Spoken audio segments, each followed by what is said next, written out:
Welcome to Center Stage. This week, I'm Bankole Thompson, the Internal Revenue Service, Kwanzaa, and many more. If you owe taxes this holiday season, you want to hear what the IRS is saying in terms of offering help. The tax money is here right after this break.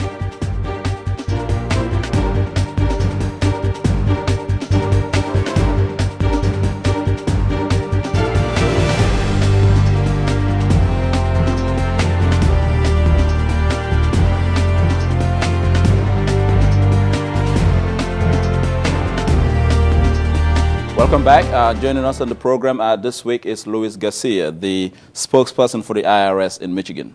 Thank you very much for being here. Thank you for having me. You know, I noticed I've gotten lots of emails and press releases from you guys. You've been doing a lot in terms of providing help in these tough times. Can you explain what the IRS is doing right now, given the current state of the economy and in helping people to settle their tax issues? Sure.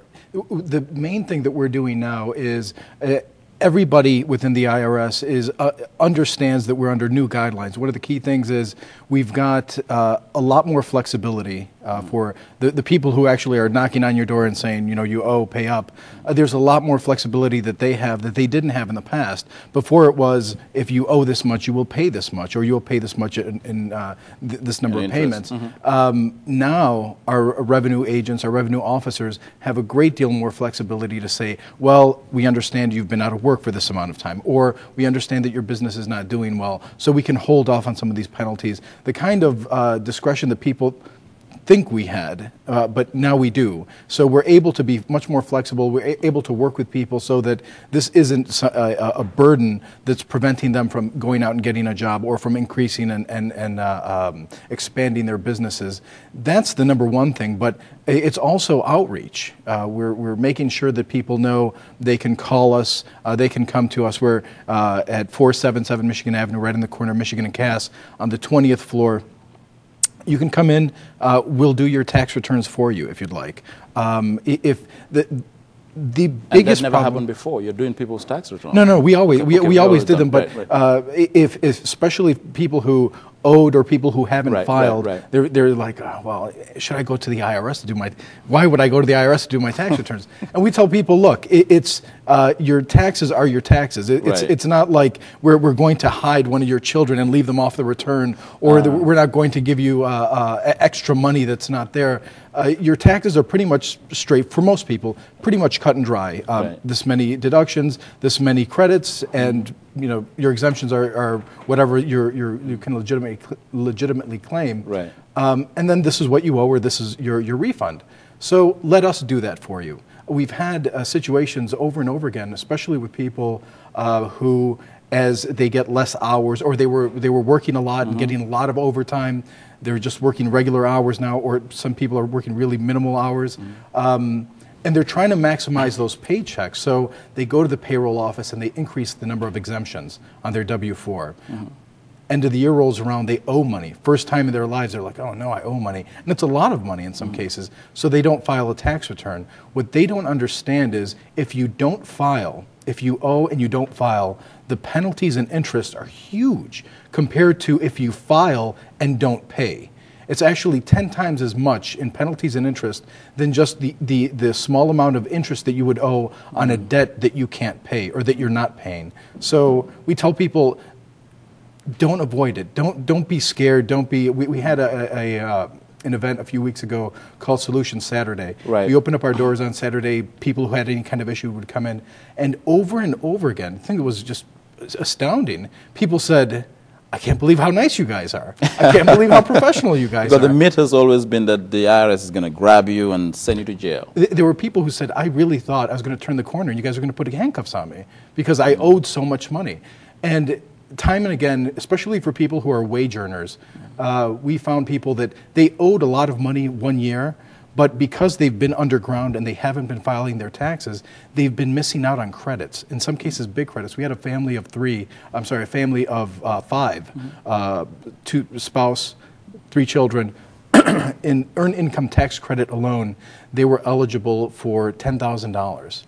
Wow. That they almost missed out on a huge chunk of that because the end of the calendar year was coming up. So lots of people don't realize if you come forward, not just is it that you're taking care of this, but it's this huge sense of relief. There were some people who said, I know I owed it, and I know I couldn't pay it, and I know there was no, what am I going to do? You know, I owe it, I don't have money, why should I even show up here, why should I do anything? So it was a sense of relief that they got. These guidelines, what necessitated it? Why did you guys turn the corner now in terms of trying to help people, you know, get through their tax issues and so forth? And how long would this continue? Well, it depends on the economy. It depends on the economy. There were a lot of we're getting reports in from all of our offices around the country saying. This is unusual. We're seeing people who have never, ever had a tax problem now not paying their taxes. We're seeing people who have never had any issue with the IRS now having big problems. We need to do something at the level where the rubber meets the road, where the taxpayer is in contact with the IRS. And the leadership at IRS said, absolutely, go ahead and have that flexibility. How do you respond to, you know, commercials that we see on TV, you know, from criminal defense lawyers or tax lawyers who are saying that, well, you know, if you go to the IRS, they can't offer this, we can offer you this. In fact, basically, the image or the message that's been sent out there is that they can offer a better deal than the IRS can offer. Right. It boils down to something just very simple. You will get the same deal whether you're represented by a gold-plated tax attorney or whether you show up yourself. Right. If you go to our website, irs.gov, do the research in offers in compromise and payment plans, and basically if you owe something, if you owe a certain amount of money, we will look at your financial records. We'll say, all right, this is how much income you have coming in. This is these are your assets. This is basically we have a formula of how much you can pay. Now, whether that's presented to you, and we certainly encourage if you feel safe or more comfortable with somebody representing you. That's certainly your right, and we encourage you, whatever you feel most comfortable with in coming to the IRS. Absolutely, I'm not saying, you know, don't do it, just show up yourself. You want representation, CPA, attorney, whatever the case may be. Absolutely, take full advantage of that. However, if you can't afford an attorney, if you can't afford somebody to come and represent you, you can be confident in that the same fairness, the same rules will apply to you as to somebody else who has no who does have very good representation. So we tell people, if you want to, feel fine. But if just because you can't afford somebody to come forward and represent you, that shouldn't prevent you from coming forward, and you will get the same level of fairness and the same deal, if you want to call it that anybody else gets. Luis Garcia, you will get the same deal that, you know, anybody gets. Let's go on a quick break. When we come back, we'll continue our conversation with Luis Garcia, spokesperson for the IRS in Michigan. Stay tuned.